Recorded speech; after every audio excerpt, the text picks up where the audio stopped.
Is this the year Kansas' storied Big 12 streak finally ends? All of the greatest streaks eventually come to an end. By the looks of the Big 12 this season, Kansas' epic 13-season streak of consecutive conference regular season titles could be in serious jeopardy. That's not just because the Jayhawks are vulnerable, they are. It has much more to do with how solid the league's top-tier teams number 5 West Virginia, number 7 Oklahoma, number 15 TCU, number 18 Texas Tech appear to be. That and the Big 12 isn't just top-heavy. The conference is as deep as it's been. Outside of Iowa State, no team is an easy out, and the Jayhawks usually struggle on the road against the Cyclones. 9 of 10 teams have NCAA tournament potential.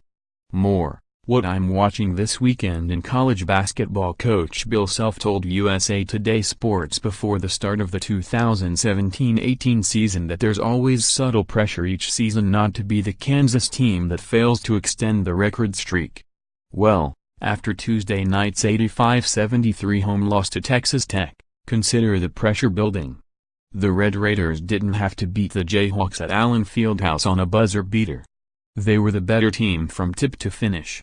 If Kansas is going to contend again, it must get better. Fast. Over the years, Self said, my guys have done such a great job at raising the level when it mattered in January and February. But what if there aren't the resources to do that? Self finds himself with a guard-heavy roster and depleted frontcourt, causing an array of issues and making this team very beatable. Outside of 7-footer Udoka Azubuike, Kansas has no one bigger than 6'8". The top reserve big man is sophomore Mitch Lightfoot. Kansas football player James Sosinski was added to the roster to help the front court bulk up. One of the missing pieces, of course, is 5-star 6'10" freshman Billy Preston, who is being held out for an on-campus incident and waiting for the NCAA to declare him eligible. His return can help. But will it be enough? And in time to be the Big 12 force Kansas usually is?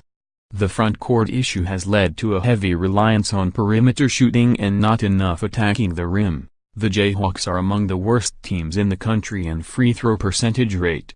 It also puts a serious strain on preseason All-American Devontae Graham. Gerald Vick has been a pleasant surprise. Mississippi State transfer Malik Newman has transitioned nicely, and Sviatoslav Mikhailyuk has taken a huge step forward as a senior. But none of that solves the dilemma that was heavily exploited in home losses to Texas Tech and Arizona State. Protecting the rim and defending at a gritty level Self's championship teams have been known for. Entering the season Self had lost 14 times in his nearly 15-year tenure at Allen Fieldhouse. And now the Jayhawks' quest to surpass UCLA's long-held record of 13 conference titles in a row will be a big challenge. There certainly is time to get it going, but considering the strength of the Big 12, the loss to Texas Tech puts Kansas one step closer to hitting the panic button.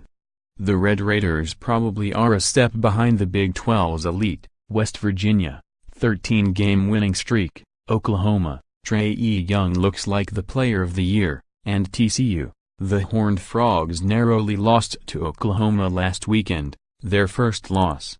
Self told the Kansas City Star last week, I don't think we'll be close to what we can be until February. If that's the case, how well Kansas survives January could determine its fate in the record books. Highlights from college basketball this week.